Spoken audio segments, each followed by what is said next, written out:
Hello and welcome to Absolute Trust Talk. This is our live podcast episode at Absolute Trust Counsel, and I am Kirsten Howe. I'm the host of Absolute Trust Talk. I'm very happy to have you here, and I'm excited to be sharing a lot of really interesting and important information. And I have a very special guest here today who's going to talk about this particular topic of end-of-life care decisions, the idea of balancing our medical technology, our medical capabilities with compassion and dignity. For many seniors, decisions about medical care and treatment have to end up being made by family members because of incapacity. And these decisions can be extraordinarily difficult for family members, given the modern technology that we have allows us to prolong life, but sometimes in a way that involves very aggressive, very invasive treatments that may cause suffering and affect quality of life. So these are really hard decisions. And honestly, that suffering, the poor quality of life is probably contrary to what most people say they would like at the end of their lives. Most people, at least in my experience, say that they would like to live out their lives at home. They would like to be surrounded by loved ones in a comfortable environment. And so all of these conflicting considerations come into play for a lot of elderly people. In this episode, we're going to be talking to Dr. Alan Malk, and I'll introduce him formally in just a minute. But his book, Saving Lives, Saving Dignity, is all about this topic. He and his co-author, Dr. Robert Shapiro, talk about their experiences with end-of-life decision-making, and they both are physicians. So their perspective will be very interesting for our audience. As you know, if you are a regular viewer of our Facebook Live, I have a couple of housekeeping things to get out of the way. First, we are recording this. So if you didn't catch all of it, or you want to watch it again, or you have a friend who needs to watch it, it will be a video on our website and on our YouTube channel in a few days. So you can go there. AbsoluteTrustCounsel.com is probably the simplest place to find everything that we have. And also it will be a podcast episode, a purely audio episode, which also you can find it on our website, but you also can find it wherever you find your podcasts. I find them on my phone. I push that little purple podcast button, and that's where I find the episodes.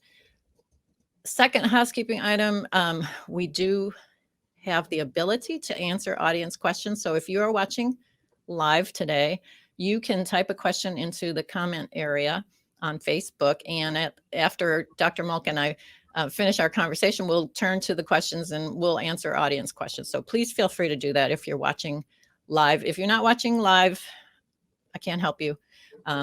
Come back some other time and watch live if you want to ask questions.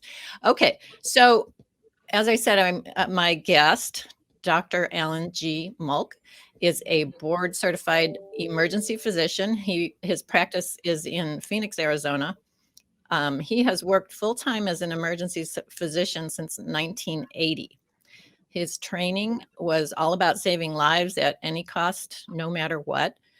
His extremely painful but ultimately enlightening experience with his beloved mother's journey with Alzheimer's inspired him to become part of a movement that is creating a cultural change in the world of emergency medicine, maintaining and preserving dignity at the end of life. Dr. Malk, welcome so much. Welcome. I'm so glad to have you here today.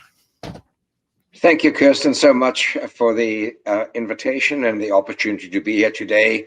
And I just have to hand it to you right off the bat that your summary of what this topic is about was just superbly done, and pretty much encapsulates what we're going to talk about. You did that extremely well, and thank you for doing that. And again, thank you for having me on your show. Thank you.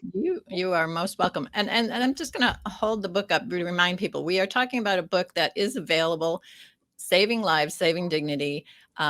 It's easy to read. It's full of very helpful information, and we're going to be talking about it today. Dr. Mulk, you wrote this book after your experience with caring for and having to make decisions for your mother, who, as I said a minute ago, suffered from Alzheimer's. Tell us a little bit about that experience and how you initially came to write this book. Yeah, good question, Kirsten. You know, my mother was a vibrant, utterly delightful, full of energy, full of life lady, till we realized something wasn't right. She was getting lost in traffic. She was getting lost coming home. And it was clear that something had changed. Terribly bitter pill to swallow. And I'm obviously not the first person who's been through this. Many people have, and many people will relate exactly to what I'm referring to. But there came a point later on in her journey when she started to really go downhill, when her cognitive function was declining, when she was no longer recognizing me. She was in a memory care facility. And I started to write what I considered to be a journal, sort of writing a letter to myself, dealing with my own grief, dealing with the fact I realized she had an incurable disease. I'm sorry, I'm getting a little choked up. I sometimes do talking about this, but I'll be okay. Totally understandable. Yeah. Dealing with this and starting to write. I was sitting in front of my computer one day and just typing away my thoughts. And I started to do this quite a while before she passed away. It was a catharsis in a way. It truly was a catharsis. I even wrote her obituary a long time before she died as a catharsis as well. And one day my daughter was walking by my desk watching me type out, and my daughter is an English major. I'd never in my life taken any courses in writing. And she looked at me and she said, "Dad, what are you doing?" I said, "I'm just writing a letter to myself kind of thing about Grandma." She said, "Do you mind if I look?" I said, "Go right ahead." She reads a couple of pages, a couple of paragraphs. And she turns to me and says, "You know what, Dad? For someone who's never written a course, this is not half bad." And I took that as a compliment, a backhanded compliment, so to speak. It's high praise coming from a dog. I talked to my cousin Bob Shapiro, who lost his wife she was a very young age with two small children. He too has been through a journey that was difficult, and we spoke about co-authoring the book. And the next thing we did it, and we felt it to be important enough to spread the word. And in addition to my personal journey, my professional journey, seeing so many patients day after day with poor quality of life, who are with suffering, who are end of life, in whom this had not been addressed, also prompted me to say, we got to talk about this. I need to write about this as well. Right. So this experience that you had with your mother it affected both, you in two ways. You have a unique dual perspective on what you went through. You were the family member, caregiver, decision maker for your mom, and you also are a physician. So you can look at things from both of those angles. Exactly. And I'm guessing there's at least some amount of tension between those two perspectives. You want to talk about that a little bit? Well, the interesting thing about being a physician and taking care of patients in the emergency room, and in the ER, we see everything. We see pediatrics, we see old people, we see fractures, we see heart attacks. But it is amazing how the face of medicine has changed over the last 30 or 40 years, in that we've come up with so many incredible treatments, devices, pacemakers, open heart surgery, new drugs, new ways of treating congestive heart failure, that we've pushed the envelope in the direction of prolonging life, with the unintended consequences of the fact that, whether we like it or not, there is still the aging process, and life, as we know it on Earth, does have a beginning, a middle, and an end. And we in the medical community often refuse to acknowledge the end part. We see death as the ultimate enemy. We hate losing patients. Right. We hate seeing that a patient is rapidly deteriorating. We often have to feel the need to institute aggressive treatment, put patients on ventilators in the ICU. Right. And we often forget to take a step back thinking, are we really doing the right thing from a standpoint of compassion? And are we talking to families and the patients about what their wishes are? And that often falls through the cracks, Kirsten. Right. And that should not be happening.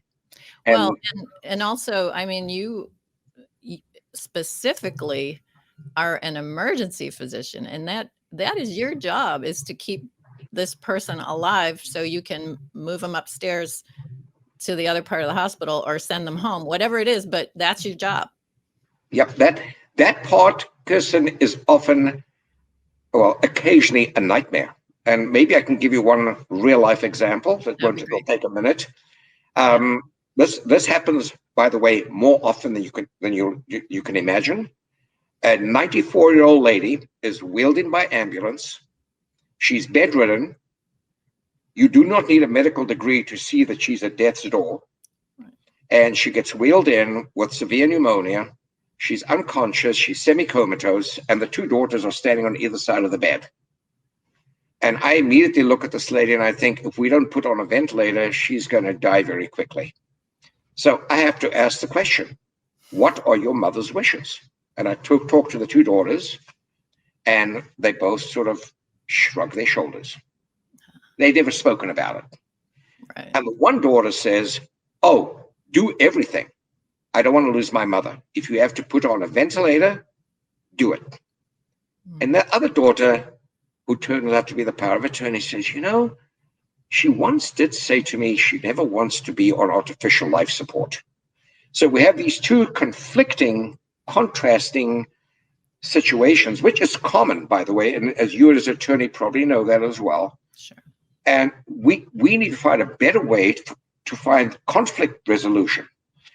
Fortunately, I was able to talk to the family, talk to the two daughters, and the daughter who was not pushing for putting mother on a respirator to keep her alive, she was able to talk some sense into the other daughter, realizing that this lady had dementia, she was bedridden, she was wasted, she looked almost like a concentration camp survivor. She was not going to do well even with a ventilator. Right. But this puts the physician in a very awkward, it's definitely a very awkward situation where we have to make snap decisions. And this could have been handled differently had the conversation been held ahead of time, had the patient had advanced directives. She may not even have ended up in the ED. She may have ended up under a hospice setting where she could have been at home and treated comfortably and with dignity with the family. Right. So that's an example right there. And there are many, many more. Well, one of the things that I found interesting that you said as we were sort of preparing for this episode, and believe it or not, viewers, I do prepare. You pointed out that, yes, it's the emergency room's job to keep patients alive, but there are a lot of other disciplines within medicine who kind of have that mindset, and understandably, and I hadn't thought about that. I hadn't considered, we were talking about various specialists, I guess, is really what it comes down to. Would you like to elaborate on that? Well, certainly, Kirsten. Again, this is not, the intent here is not to put down these specialists. No. The intent is to point out that that sometimes looking at this from a different perspective is really important. And these specialists are often patients who are specialists who treat patients who truly have life-limiting conditions. Cancer patients. Sure. Neurologists who treat patients with Lou Gehrig's disease. We know there's no cure for Lou Gehrig's disease. We know that stage 4 cancer invariably is fatal. Patients who are on dialysis, who have multiple other conditions, multiple diabetic complications, who need dialysis to keep them alive. Patients with advanced emphysema. So we talk about oncologists, nephrologists, sometimes pulmonary specialists, even cardiologists, and frequently hepatologists, doctors who take care of patients with end-stage liver disease, with advanced cirrhosis. And some of these patients are hoping for a liver transplant. Only a handful ever make it there. Right. But many of these patients, Kirsten, are suffering. Many of these patients have poor quality of life. Many of these patients have been stripped of their dignity. And God knows, I know what stripped of dignity looks like, having been through the journey with my mother. These diseases truly do that to people. And we as physicians, we're so caught up in the technicalities of treatment, in what I call disease management, that we lose sight of kindness, compassion, humanity, having the conversation and actually asking patients and their families, what are your wishes? What are your goals of care? We need, as the medical community, to do a lot better than that. And similarly, the lay public, the people out there who may be listening, should feel comfortable to approach their doctors, to have conversations like this. It may initially be uncomfortable and a little bit awkward, but it always turns out to be a good move. Yeah, it's always better than not doing it. Absolutely. Right. And okay, so a couple of things. There are, I think what you're saying, and having read your book, I know that there are considerations other than, will this keep the person alive a few hours, days, weeks longer? There are other things to take into account, such as you said, what is the quality of life likely to be if we do it or if we don't? What are some of the other considerations? I guess age, that factor into, when do we say enough is enough? Yeah. Well, it always, Kirsten, has to start with a conversation. It has to start with, let's sit down and talk. And there is actually an art skill to this. Physicians actually have to be taught how to have this conversation, and it is happening. It's actually becoming part of the curriculum in many medical schools, if not all medical schools now, because we are beginning to realize that this cannot be swept under the rug forever. This is not only an important conversation, it is an absolutely necessary conversation, especially when we reach a point when we see someone is not doing well, someone is suffering. We need to sit down and say, look, let's talk a little bit. Let's talk about, we're currently pursuing plan A. What if plan A isn't going well?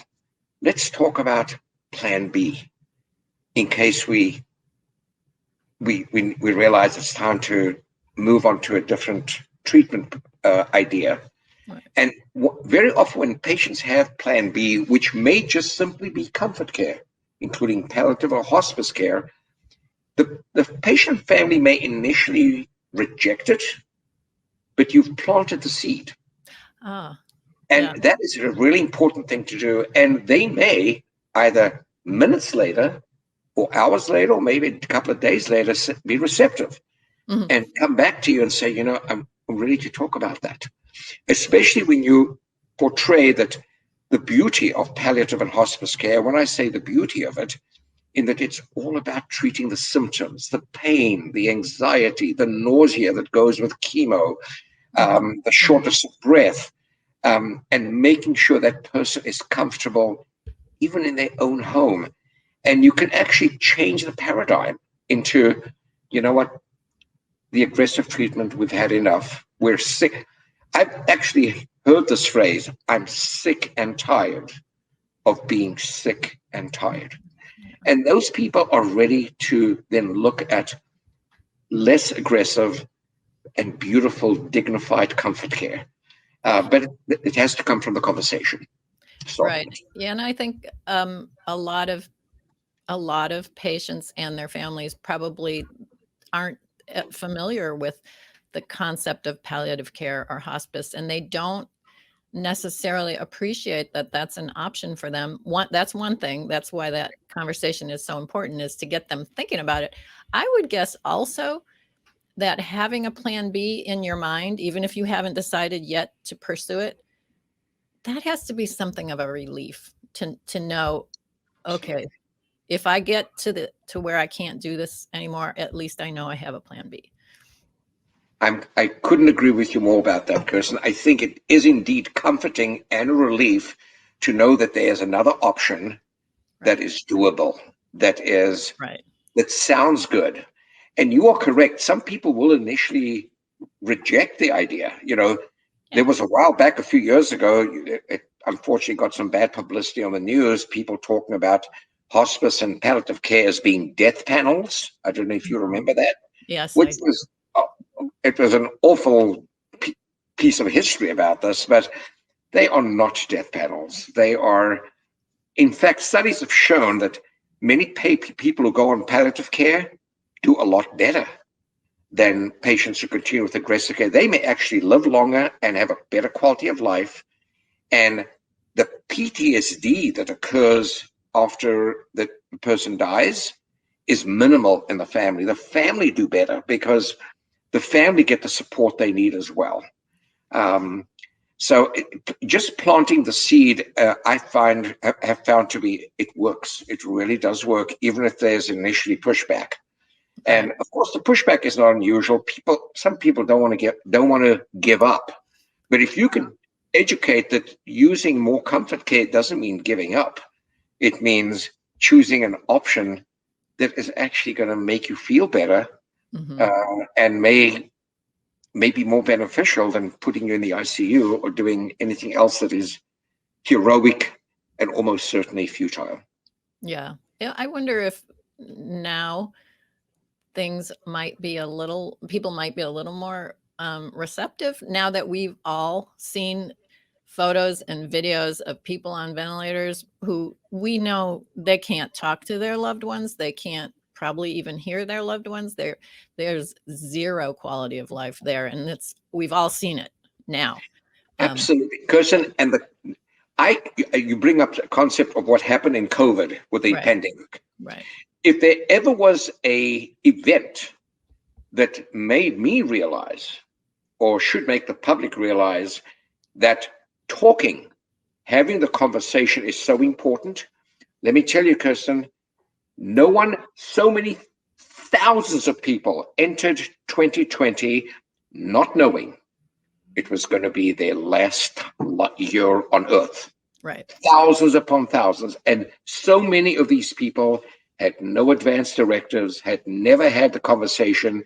Next thing, they're on a ventilator, they're doing poorly, and we have to have a conversation with a family by Zoom or by phone. Right.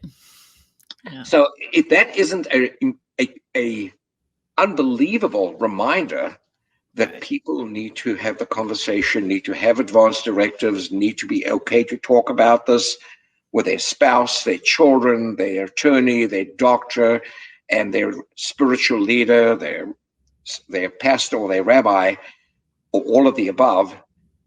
I cannot begin to, and as I said, as an attorney, you know that I cannot begin to reinforce how important that is and how much peace of mind it will give you. So I urge and encourage people to do it.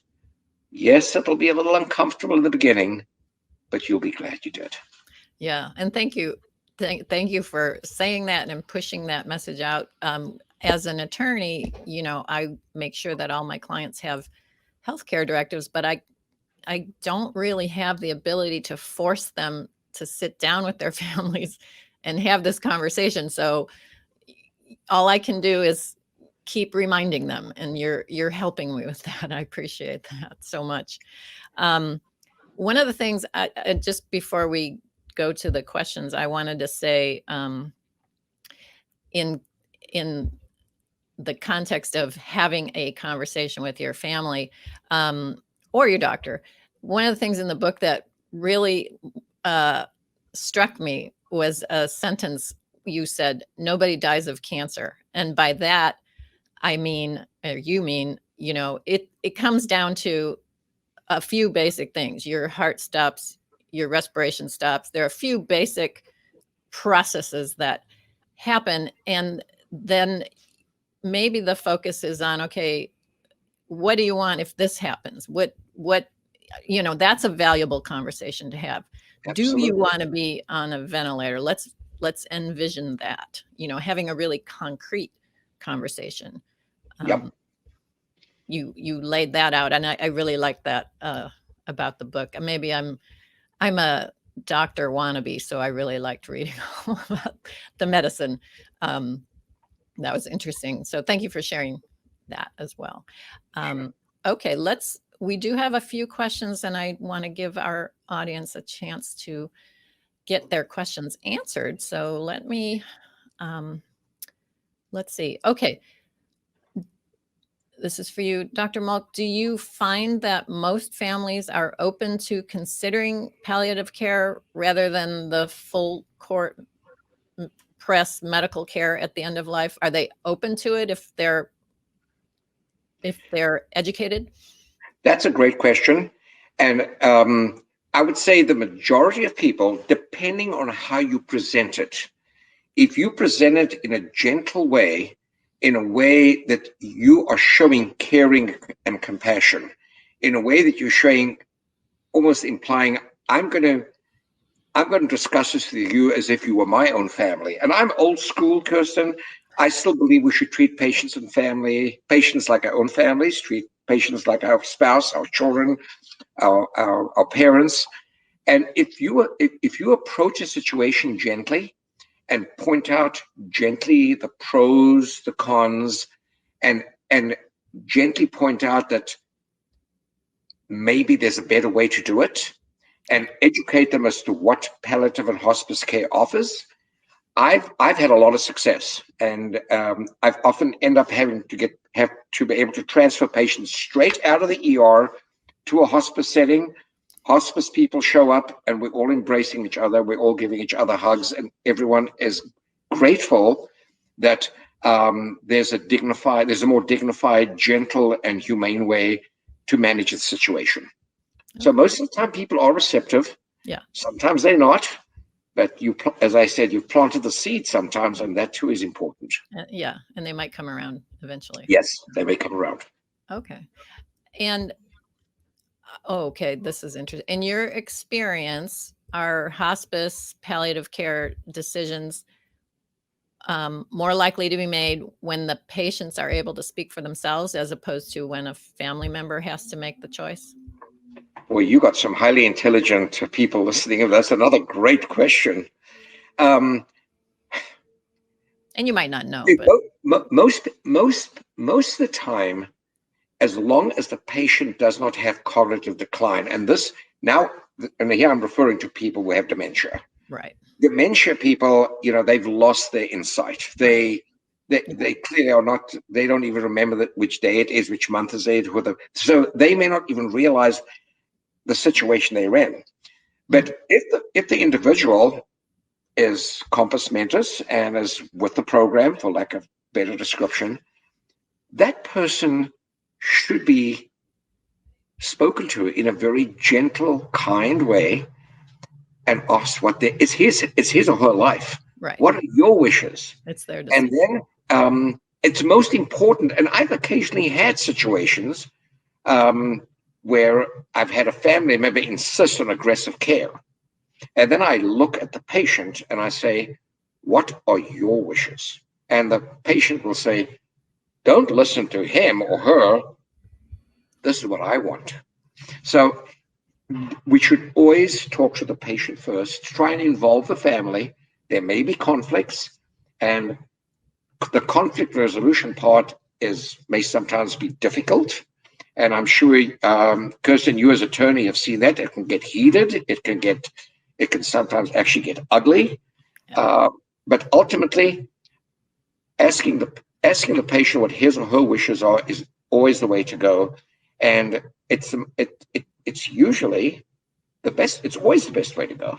and it shows respect. We need to show respect to our patients as well and their clients, which we sometimes forget to do. And once people see that, they're going to be more receptive, and you're going to be able to get to a better place much quicker and much easier. I hope that answers the question. Yeah, well, it did for me. So thank you. Okay, Thank you. good. All right. I think that's all the questions that we have. And it's probably about all the time that we have. I don't want to overstay my welcome with you, Dr. Mulk. I really greatly appreciate you taking time out of your day to speak to my audience. This was so valuable, so valuable. Thank you. My pleasure, my honor. You're a delight to speak to, Kirsten. You are really well informed, and when you say you're a doctor wannabe, you're pretty darn close. So I really enjoyed our conversation, and hopefully some of your clients or listeners will benefit, and will get a little education to make decision making a little easier for them too, which is the whole purpose of the book in the first place. Exactly. And just to remind everyone, Saving Lives, Saving Dignity by my guest, Dr. Robert Mulk, and his co-author, Dr. Robert Shapiro. Thank you so much, Dr. Mulk. And I look forward to talking to you in the future. Thank you. Take care. Thank you so much. Be well. All right. So thank you all for being here. I really appreciate you being here. I hope you enjoyed this show, and I hope you learned something that is useful to you or to your family. If you like our podcast, be sure to go to iTunes and subscribe. Just type in the words Absolute Trust Talk and you'll find us, or you can put my name in the search bar. It'll come up.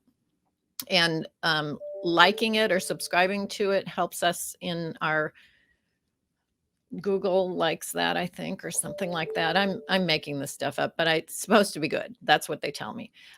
So besides searching for us on iTunes, you can also find all of our previous episodes. They're all on our website, absolutetrustcounsel.com. Just click on the podcast tab on our homepage and you'll see all kinds of topics there. Lots of guests. Make sure to catch our next episode, which will be out in about a month. And I know you'll get a lot out of that one too. Actually, 2 weeks. We do them every 2 weeks. So I look very much forward to connecting with you next time.